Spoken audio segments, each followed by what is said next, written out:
Salut et bienvenue dans mon garage. Aujourd'hui on est le 15 mai et on va faire un petit tour de propriété, un petit tour de jardin. Je vais commencer par le devant, je ne vais pas tout montrer devant, mais on va commencer par là. Sur le devant de notre maison, en fait, on a un érable assez imposant. Et donc cet érable assez imposant était sur une butte, et on a en fait tout simplement continué cette butte, ce Hugo Culture, un principe de permaculture très intéressant. Et donc on a continué cette butte de permaculture, ce Hugo, tout le long de notre propriété. Nous sommes sur 1000 mètres carrés. Ce qu'on essaye de faire devant, donc là on a par exemple rajouté des boulders, des grosses pierres, et donc plus ce Hugo. Et donc on va ici créer différentes zones, différents microclimats. Les pierres vont récupérer la chaleur, vont refléter la chaleur. Avec le Hugo, bien évidemment, on va avoir un côté nord et un côté sud, donc un côté ensoleillé et un côté ombragé.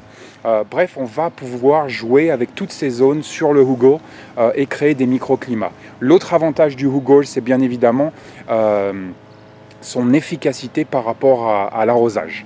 Donc on reparlera peut-être du Hugo, mais pour nous vraiment le but ici sur le devant de cette maison, c'était d'avoir quelque chose de très naturel, de très local, beaucoup de fleurs et en fait de plantes médicinales locales qui étaient utilisées par les Indiens.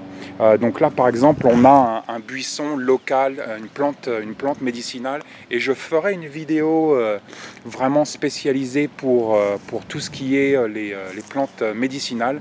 Bien évidemment nos plantes médicinales à nous dans le Montana, nous sommes à 1500 1600 mètres d'altitude dans un climat assez difficile en zone 4, et donc nos plantes médicinales ne vont pas être les mêmes que les vôtres. Je vous encourage fortement à, par exemple, acheter un livre spécifique à votre région si vous pouvez le trouver. Si vous êtes en Bretagne, achetez un livre spécifique aux plantes médicinales bretonnes.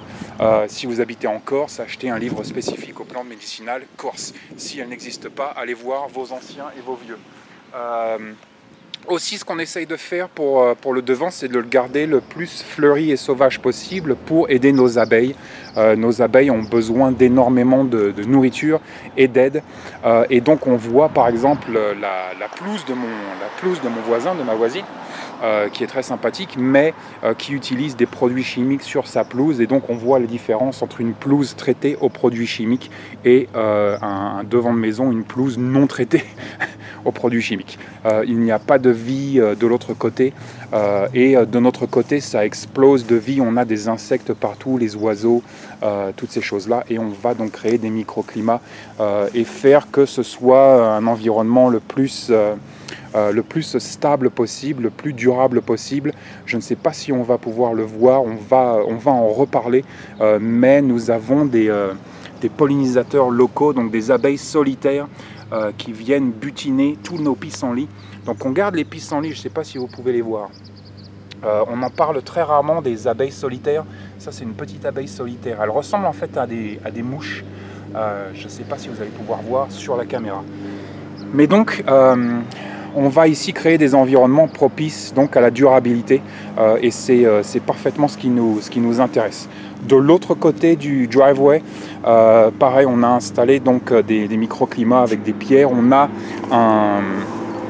un lilas japonais, notre lilas japonais, et de l'autre côté on va avoir, de l'autre côté de la baleine bleue, on va avoir donc notre cerisier qui commence à fleurir. Donc nous avons 4 arbres fruitiers sur la propriété. Donc on a un cerisier, 2 poiriers et un prunier, et donc tous nos arbres sont en fleurs. Et ici on a un chêne, on a notre chêne. Ce qui est intéressant avec le chêne, c'est que les abeilles adorent le chêne. Je ne le savais pas, mais vers août, on va avoir des milliers d'abeilles sur le chêne. Donc assez intéressant. On a aussi, donc là j'ai fini, j'ai construit cette porte avec cette palissade, et on va voir que on va reprendre en fait cette vidéo de l'autre côté de cette porte, de l'autre côté de cette palissade, pour continuer sur le versant sud. Donc versant sud, c'est un versant très important et intéressant pour nous. L'année dernière, donc j'avais installé ces sheep troughs c'est des bacs à eau en fait pour donner à boire aux moutons et aux bêtes. Mais donc on avait fait nos tomates ici et nos tomates avaient largement explosé. On peut voir que c'est une zone assez intéressante parce qu'on a ce mur qui reflète en plus la chaleur du sud et donc on va avoir un microclimat ici vraiment très intéressant pour faire pousser une multitude de choses. Donc l'année dernière on avait fait nos tomates, cette année nos tomates vont rester dans la serre. Et donc cette année on va faire du maïs. Le plan, ça va être aussi à un moment ou un autre, là j'ai du matériel de récupération vu que je suis en plein travaux dans la maison, mais le plan à un moment donné ça va être de rajouter un sheep trough, un bac juste à côté du premier et vraiment de faire soit du maïs, des tomates, peu importe, quelque chose sur ce mur. On voit aussi qu'on garde tous nos pissenlits. Les pissenlits sont importants pour nous, j'en parlais un petit peu sur le segment précédent devant la maison. Les pissenlits, en fait, c'est un petit peu les premières fleurs qui arrivent, et donc c'est très intéressant pour nos abeilles. C'est un petit peu la première nourriture qu'elles vont avoir. Et donc on essaye de garder nos pissenlits le plus possible. En plus c'est une plante qui se mange, c'est vraiment dommage. Les gens adorent tuer les pissenlits, je ne sais pas pourquoi, je ne comprends pas. Moi j'adore les pissenlits. Donc on voit encore beaucoup de pissenlits. Et on va avoir ici un plant de rhubarbe. C'est un plant de rhubarbe qui existe depuis des années et qui revient tous les ans.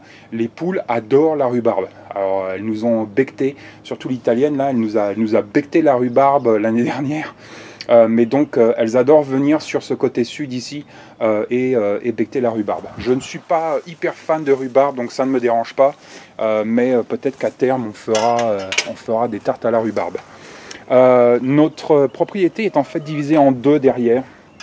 Donc là on est dans le jardin de derrière et notre propriété est donc divisée en deux et on va garder cette division. Quand on a acheté la maison, il y avait salut Brownie.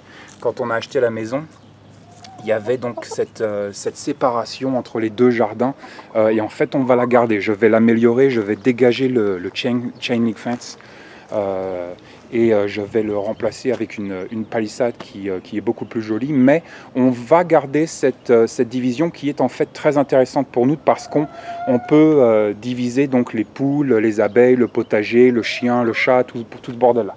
On peut un petit peu gérer et contrôler ce qui se passe dans le jardin. Donc divisé en deux, on va avoir un côté vraiment dédié au potager. Et on va avoir ce côté ici qui est dédié aux poules, aux abeilles. Je vais construire ici un abri de jardin pour mettre tous nos outils de jardin, mais aussi tout le matériel qui vient avec les poules qui est assez conséquent, en tout cas pour nous, parce que l'hiver, je suis obligé de mettre énormément de bottes de foin autour du poulailler pour les isoler du froid. Mais donc on a pas mal de... Je vais ouvrir un peu, il y a Toast dedans qui nous fait un œuf. Mais il fait chaud aujourd'hui, donc je vais leur ouvrir la petite fenêtre. Mais donc tout le matériel qui concerne les poules et bien évidemment tout ce qui est outils de jardin et tout le bordel. Donc ça va être le projet cet été de construire donc un abri de jardin à peu près ici. Les récupérateurs d'eau. Les récupérateurs d'eau, pour moi, c'est un concept vraiment hyper important. Je pense que c'est une des choses les plus faciles à entreprendre si vous êtes en zone pavillonnaire, en milieu rural, peu importe. Si vous avez accès à un toit avec une gouttière, c'est vraiment quelque chose de très simple à mettre en place et on va ici optimiser notre résilience hydrique, c'est-à-dire que dans une situation peut-être de rupture de la normalité, je vais toujours avoir accès à de l'eau potable. Donc ça peut être très intéressant. Si on couple ce système avec un filtre Berkey par exemple, on va pouvoir ici avoir de l'eau potable. Pour nous, là j'ai 2 fois 55 gallons. Donc je ne sais pas combien ça fait en litres, mais 3 x 5, 15, donc ça doit faire 170, presque 200 litres. Donc ça fait presque 400 litres. Et en fait, on s'en sert pour donner de l'eau à nos poules et donner de l'eau à nos abeilles, principalement. Si on a du surplus, comme ça a été le cas par exemple il y a 2 ans, ou l'année dernière on a eu du surplus. Et on a été capable, par exemple, d'arroser notre bac du côté sud et d'arroser toutes nos tomates avec ce récupérateur d'eau de pluie. Là, je l'ai débranché parce qu'ils sont complètement remplis à 100%. On a eu un petit peu de pluie la nuit dernière. Donc vraiment un système assez fantastique. On va pouvoir donc donner de l'eau de pluie à nos abeilles et à nos poules et non pas de l'eau du réseau. Notre eau du réseau est traitée. Je ne veux pas donner de l'eau traitée à mes animaux, que ce soit le chat, le chien, les poules ou les abeilles, peu importe. Je veux leur donner de l'eau non traitée, non javélisée, non fluoridisée, je ne sais pas comment on dit. Mais donc très important pour ça, et en plus on va ici faire des économies d'eau si on utilise cette eau pour l'arrosage. On parlait des abeilles locales, des abeilles solitaires. Ça c'est notre abeille, notre hôtel à abeilles solitaires.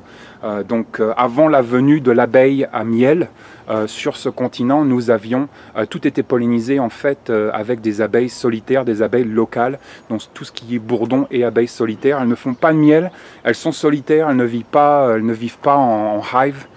En essaim, elles vivent toutes seules, mais le gros avantage en fait des abeilles solitaires, et j'espère que vous en avez pu voir une tout à l'heure quand je filmais devant la maison, c'est qu'elles sont beaucoup plus petites que les abeilles à miel, et donc elles peuvent polliniser énormément plus de choses qu'une abeille à miel. Donc une abeille à miel, de par sa taille, ne va pas forcément pouvoir polliniser une multitude de fruits, de légumes et d'arbres fruitiers et ainsi de suite, mais l'abeille locale, l'abeille solitaire, étant beaucoup plus petite, va pouvoir un petit peu tout polliniser, et donc vraiment super intéressant. Et aussi, vu qu'on n'avait pas d'abeilles à miel sur ce continent avant de les avoir importées, on reste ici 100% local. Quoi d'autre? Le poulailler. What's up Toasties? Le poulailler, tout va bien. Encore une fois, pensez au bac à sable. Voilà, là on a Toast dans son bac à sable. Donc le bac à sable, super important pour elle. On a fait une autre... elle vient de pondre un œuf, c'est pour ça qu'elle fait ça. On a fait une autre Hugo, donc une autre culture sur but, qui est à moitié une culture sur but. Attends. Hey, Toast. Donc culture sur but. C'est à moitié une culture sur but et à moitié un swell. Un swell, en fait, qu'est-ce que c'est? C'est un principe pareil de permaculture assez intéressant, où on va avoir une rigole avec une butte. Sur la butte, on peut planter certaines choses, normalement des arbres, et la rigole va rattraper l'eau de pluie et va venir irriguer la butte tout seul. Donc c'est un concept assez intéressant, et là on a fait un compromis. En fait, c'est pas vraiment un vrai Hugo et c'est pas vraiment un vrai swell, c'est un truc entre les deux, mais ça marche absolument du tonnerre. Donc on a fait ça sur cette partie de jardin. C'était toujours un petit peu le plan ici, de faire énormément de fleurs, encore une fois pour aider les abeilles, mais aussi les poules. Donc c'était toujours le plan, et on va continuer avec ce Hugo. Il y a 3 jours, je crois. Toast, relax girl, relax, it's okay,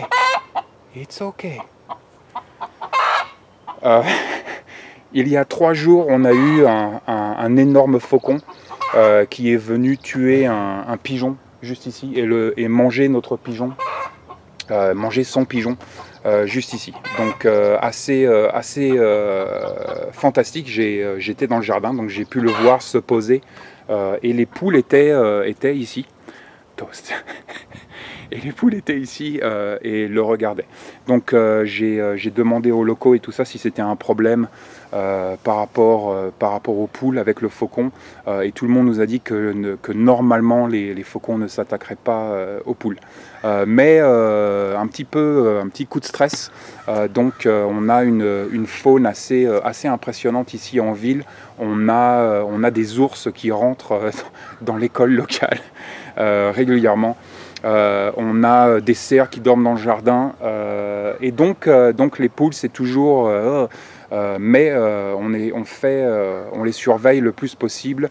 Je laisse Kira avec elle le plus possible. Les abeilles. Les abeilles, donc on vient de réintégrer trois ruches. On avait intégré 2 ruches l'année dernière. Il y en a une qui nous a fait un essaimage. On a rattrapé une 3e, un essaim sauvage. Et malheureusement, elles n'ont pas passé l'hiver. Donc j'ai été fourbe, c'est un petit peu aussi, parfois il faut user de fourberie et de psychologie basique, mais par exemple mon voisin ici qui est super sympa, lui aussi traite sa pelouse.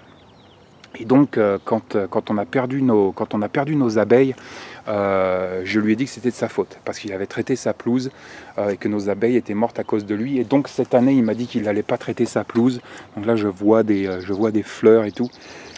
Et donc normalement il ne va pas, je vois aussi des pissenlits, donc normalement il n'a pas traité sa pelouse. Donc il faut être un petit peu fourbe comme ça avec les voisins parfois.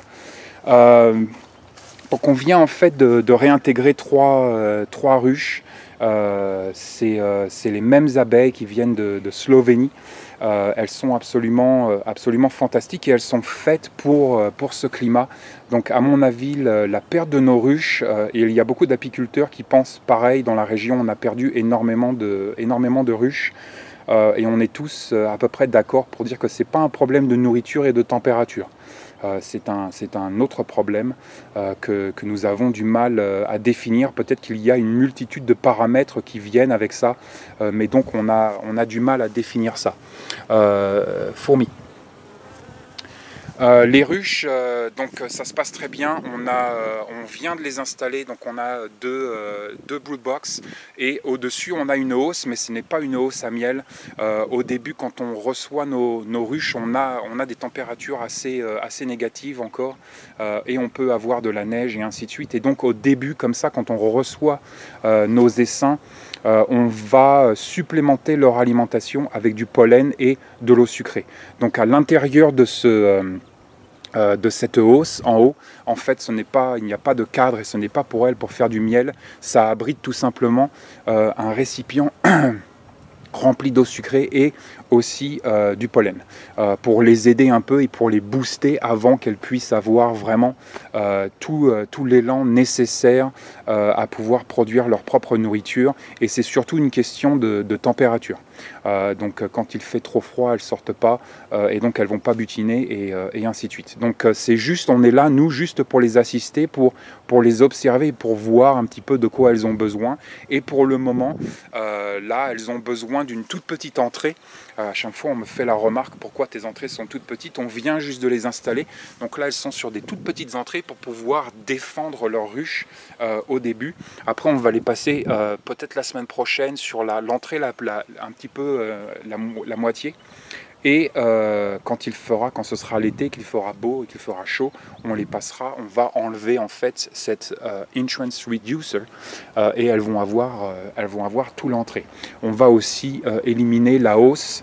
Probablement la semaine prochaine ou la semaine d'après, on va éliminer cette hausse qui va abriter donc l'eau sucrée et le pollen. On va leur enlever ça pour les forcer en fait à aller sortir et à aller butiner. Donc voilà, tout un projet, mais encore une fois, tout ça va dépendre un petit peu de votre climat, des abeilles que vous allez prendre, est-ce que c'est des abeilles italiennes et ainsi de suite. Tout ça est très complexe et va dépendre un petit peu de votre environnement immédiat. Donc voilà pour cette partie du jardin. La hugel, encore une fois, on essaye d'avoir le plus possible de fleurs pour donc aider les abeilles. On va aussi, les panneaux solaires, donc j'ai 2 fois 100 watts et on me pose énormément de questions. J'en reparlerai au travers des lives le vendredi. Mais je ferai aussi une photo un petit peu plus détaillée par rapport à mon système, pourquoi j'ai choisi ces panneaux solaires, pourquoi j'ai choisi cette taille de système, les batteries, pourquoi j'ai choisi ces batteries, pourquoi j'ai choisi cet inverter, pourquoi j'ai choisi tout ce matériel. Mais en attendant, ça fonctionne parfaitement. Je suis capable ici, donc j'utilise ce système solaire pour recharger tout mon électroportatif.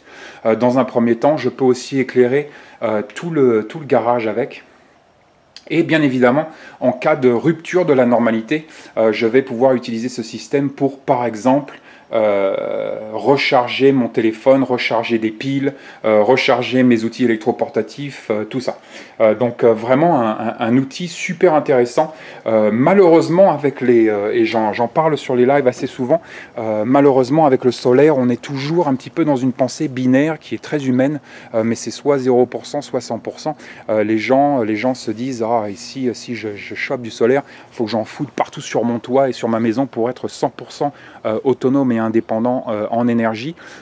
Pour moi, je pense encore que ce n'est pas décisif, ce n'est pas obligatoire. On peut être sur des tout petits systèmes, même des tout petits systèmes tout bêtes, comme par exemple ces lampes, ces lanternes solaires. J'en ai déjà parlé sur un live qui alimente une pile AA. Très intéressant en cas de rupture de la normalité. Je vais pouvoir charger ici des AA. J'ai ces petites lanternes un petit peu partout sur la propriété. Je vous en montrerai d'autres plus tard.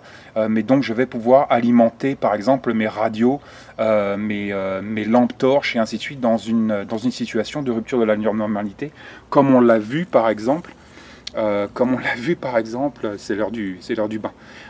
Comme on l'a vu par exemple avec l'ouragan Sandy, il y a eu énormément de gens qui n'ont pas pu par exemple recharger leur téléphone portable ou avoir ne serait-ce qu'une petite lanterne ou une petite lampe à la maison. Et donc tous ces petits systèmes de résilience énergétique sont très intéressants, ils coûtent pas cher et quand tout va bien, ce qui est le cas en ce moment et ce qui est le cas normalement, quand tout va bien, ça nous donne aussi une petite lumière d'ambiance dans le jardin, donc c'est parfait pour nous. Mais donc tout ça pour dire que on n'est pas obligé ici de penser solaire et de penser 100% autonomie. On peut rester sur des petits systèmes qui vont nous donner une certaine résilience énergétique durant une rupture de la normalité, mais aussi une certaine autonomie, une certaine indépendance, une certaine résilience quand tout va bien. Donc très intéressant pour nous, et encore une fois on est ici dans cet esprit, et j'en parlais sur un live, on est ici dans cet esprit de survivre à la normalité. Donc on parle toujours de survivre à la crise, de survivre à l'effondrement, de survivre à la rupture de la normalité, mais en attendant, la plupart du temps, 99,9% de nos vies, il faut survivre à la normalité, à notre société moderne. Survivre à notre société moderne, c'est beaucoup une question économique. C'est faire des économies, c'est payer le moins de taxes possible et ainsi de suite. Et donc avec l'installation de ces petits panneaux solaires, de ces petits systèmes très intéressants, on peut aussi faire énormément d'économies et donc être un petit peu plus résilient économiquement parlant, mais aussi un petit peu plus indépendant. Donc on va passer sur la deuxième partie de jardin. On vient de planter du houblon. On va tester... Oh, Bumblebee. On va tester ça... je sais plus comment... Putain, le chat de... Voilà, le chat de base autonome durable. Ça, c'est du chat, mon gars. Ça, c'est du chat de compétition. C'est le cerbère de la porte. Donc on vient de planter du houblon ici, qui devrait normalement grimper sur notre mur est, sur notre mur est. J'ai remplacé les fenêtres là-haut, mais j'ai toujours pas eu le temps de monter et de faire les finitions. Donc on vient de planter du houblon, ça va être très intéressant, on a des projets, on en reparlera. Donc comme je le disais devant, on a un cerisier. Salut Toutone. Hey, comment ça va? On a un cerisier devant, et donc là on a notre prunier qui commence à faire des fleurs, et on a deux poiriers en fait, un poirier de chaque côté de la serre. Tout ce que nous avions planté l'année dernière est reparti. Donc on avait énormément de lavande. On essaye encore une fois d'aider les abeilles. Raspberries, je ne sais plus comment vous dites en français.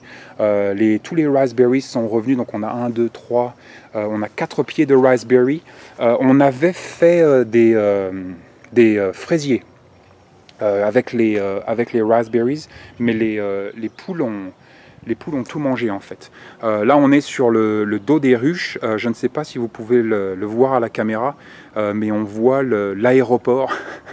C'est l'aéroport d'Orly là. Donc c'est l'aéroport des abeilles, je pourrais rester scotché à les observer, c'est absolument fantastique de voir les décollages et les atterrissages.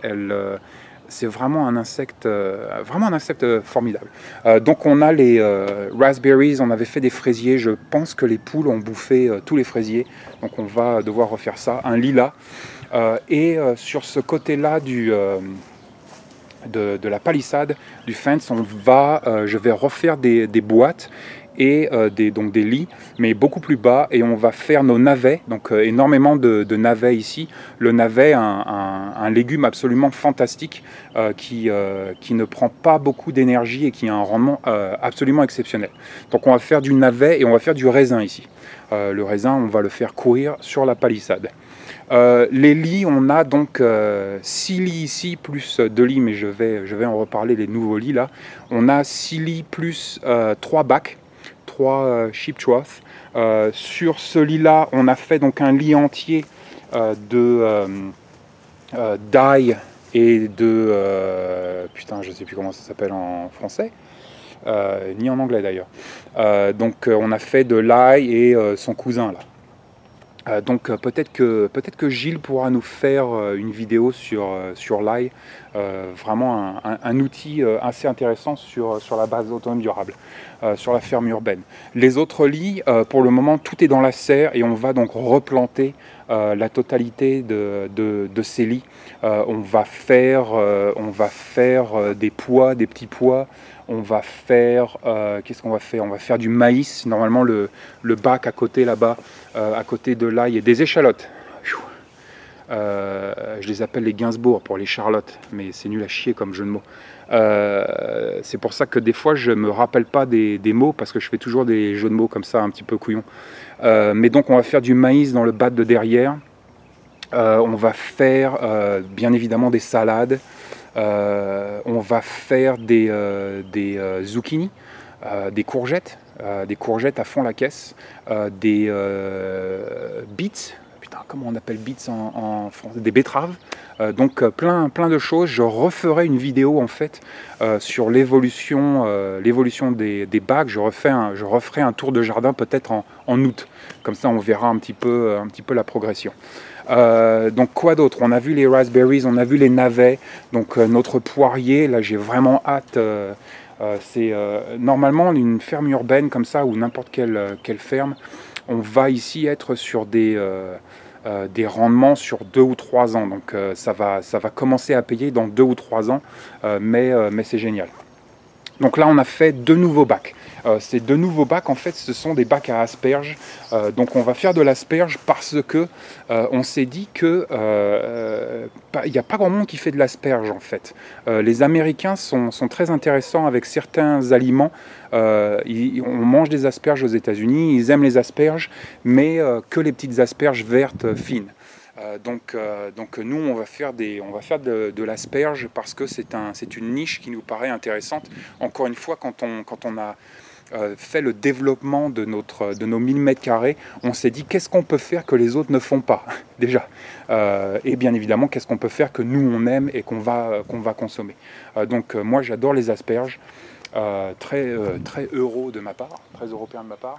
Mais donc j'adore les asperges et on va faire 2 bacs d'asperges, et normalement c'est donc un truc hyper long terme. On ne va pas voir d'asperges avant 2 ans, 2 ou 3 ans. Donc on en reparlera, tour de jardin, en 2020-2021. Quoi d'autre? On a ici nos bacs à pommes de terre. Je fais toujours les pommes de terre dans les bacs. J'ai toujours pas mal de réussite avec ça. Donc j'ai plusieurs bacs. Ça c'était un tonneau de vin qu'on a coupé en 2, mais donc plusieurs bacs de pommes de terre, et je fais des pommes de terre locales. Ça c'est notre poirier et notre compost derrière. Donc avant de passer... non, on va faire les récupérateurs d'eau. Donc bien évidemment, qui dit jardin dit consommation d'eau assez forte.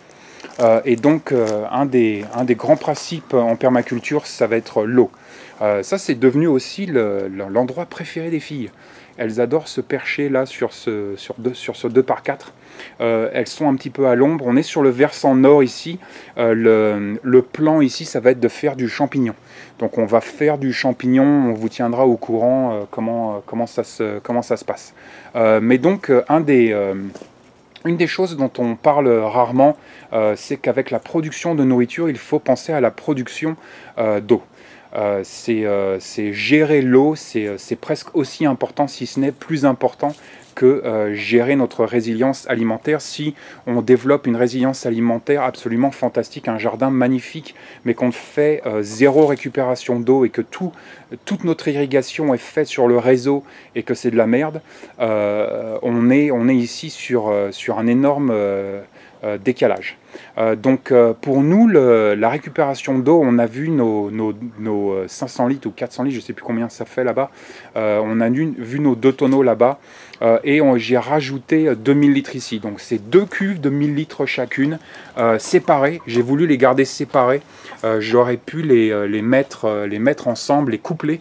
Mais je préfère avoir tout ce système séparé, et en fait j'ai construit ce système pour que tout puisse être opéré indépendamment. C'est-à-dire que quand cette cuve est remplie, je vais pouvoir la fermer ici, et quand cette cuve est remplie, je vais pouvoir la fermer, et après tout va venir sur cette sortie ici, et cette sortie je vais pouvoir l'utiliser soit sur le devant du jardin avec notre hugel, avec notre butte, soit pour venir remplir par exemple des seaux et ainsi de suite si on a vraiment une grosse pluie ou une grosse fonte des neiges sur notre toit nord.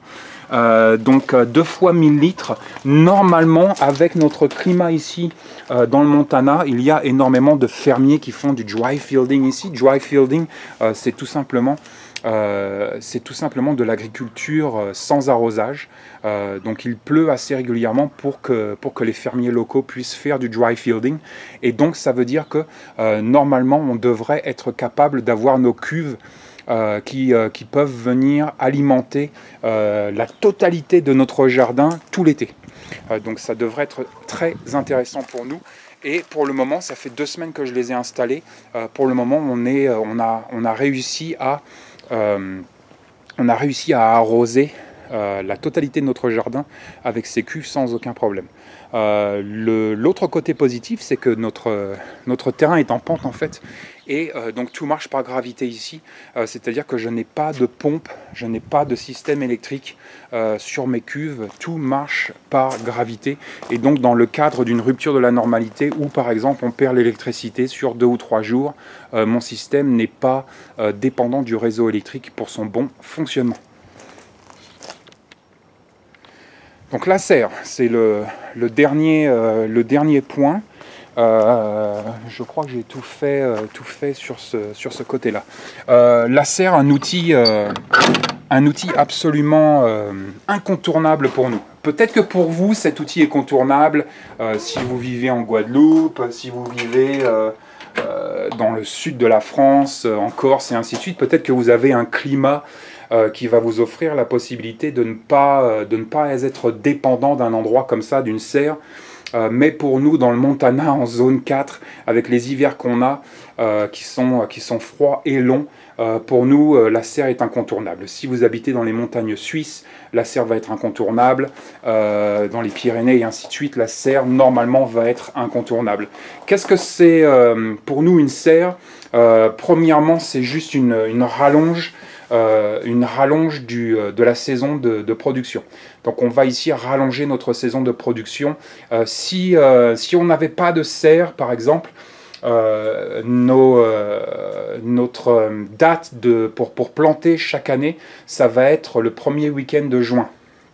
Si on plante avant le premier week-end de juin, pour nous, tout est niqué parce qu'il y a encore de la neige, on va encore avoir, ça va encore geler et on va se prendre de la grêle. Donc ça nique tout, c'est très très chiant, c'est un énorme problème pour nous.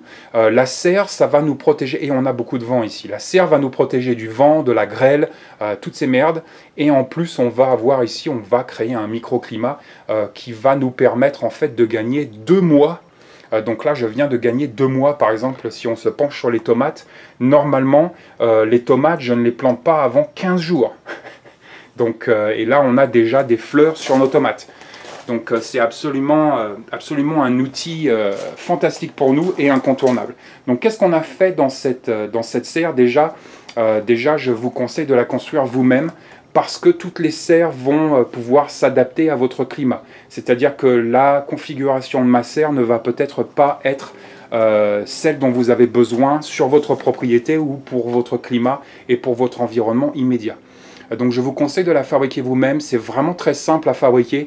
On est ici sur une fabrication en bois toute bête avec des panneaux en polycarbonate qui sont absolument fantastiques à cause de la grêle et tout ça. Et donc vraiment très simple de fabrication donc je vous conseille de le faire vous-même. Quoi d'autre? Qu'est-ce qu'on a planté dans la serre? On a fait en fait 4 bacs. On a fait un bac de fleurs, un bac de tomates, et c'est que des tomates vraiment heirloom de 1904, absolument fantastique. J'ai vraiment hâte de vous montrer ces légumes qu'on vient de faire là cette année, parce qu'on a fait vraiment des légumes très anciens, très intéressants. Donc bac à tomates, on a fait un bac poivron melon et un bac concombre melon.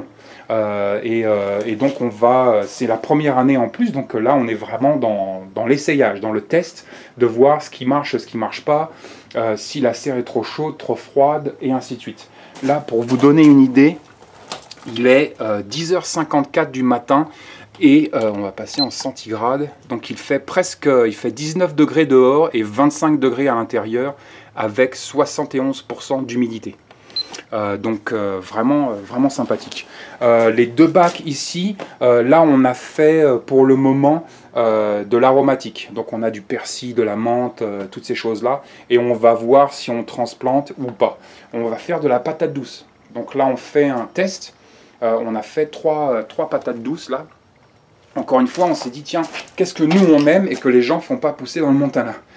Donc la patate douce, ça en fait partie. Nos salades qui vont partir dehors, et bien évidemment tout ce qui est maïs, zucchini, toutes ces choses-là, courgettes, toutes ces choses-là qui vont aller dans les bacs à l'extérieur. Donc voilà, un petit peu pour la serre. Tout est automatisé ici. Le chauffage continue de se mettre en route. En fait, je l'ai réglé pour que dès que ça descend en dessous de 50 degrés Fahrenheit, le chauffage se met en route tout seul.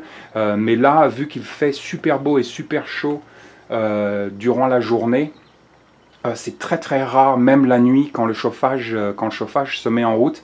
Et donc nos bouteilles, j'ai une bouteille de gaz à l'extérieur et ça fait 3 semaines que je ne l'ai pas changé. Donc vraiment une consommation en propane ici vraiment ridicule. Les 2 fenêtres automatiques Gigavent qui donc s'ouvre automatiquement dès qu'on passe les 70 degrés environ. Donc là il fait 81 Fahrenheit dans la serre. Mais donc ces fenêtres absolument fantastiques, tout est automatisé, et le ventilateur qui lui aussi automatisé se met en route à partir de 90 degrés. Donc dès qu'on commence à atteindre les 90 degrés Fahrenheit, le ventilateur va se mettre en route. Donc voilà pour la serre. On est ici sur du 10 par 16, donc 10 pieds par 16 pieds, et c'est franchement largement suffisant. Ça va dépendre de votre organisation. Là on va rajouter par exemple, on peut rajouter des seaux au fond de nos allées pour faire pousser d'autres trucs. On a toutes ces étagères, j'ai installé toutes ces étagères, on ne s'en sert pas encore. On voit, là on est vraiment, on est en train de tester, de voir ce qui marche, ce qui ne marche pas, et qu'est-ce qu'on peut faire dans cette serre. Pour le moment, on va s'occuper donc de nos tomates, de nos poivrons, de nos concombres, de nos melons, toutes ces choses-là, et je referai donc une vidéo au mois d'août pour vous montrer l'évolution. Et bien évidemment, je continuerai à poster des photos et des vidéos, soit sur le live, soit sur Instagram. Donc voilà pour la serre. Je crois que j'ai fait un petit peu le tour de la propriété. Si vous avez des questions, n'hésitez pas à poser vos questions durant le live du vendredi. C'est vraiment le plus simple. Comme ça, je peux répondre à toutes les questions le vendredi et je peux faire des tours de propriété. Et si vous avez des questions spécifiques, je peux revenir sur cette partie de la propriété et donc en parler durant le live. Les bacs, donc on en reparlera en août. Normalement, je vais planter donc la première semaine de juin, mais non, parce qu'en fait la première semaine de juin, on est en stage avec Tony, donc je pense que je vais planter la dernière semaine de mai. Donc voilà pour ce petit tour de jardin. On est le 15 mai, prenez soin de vous, stay safe.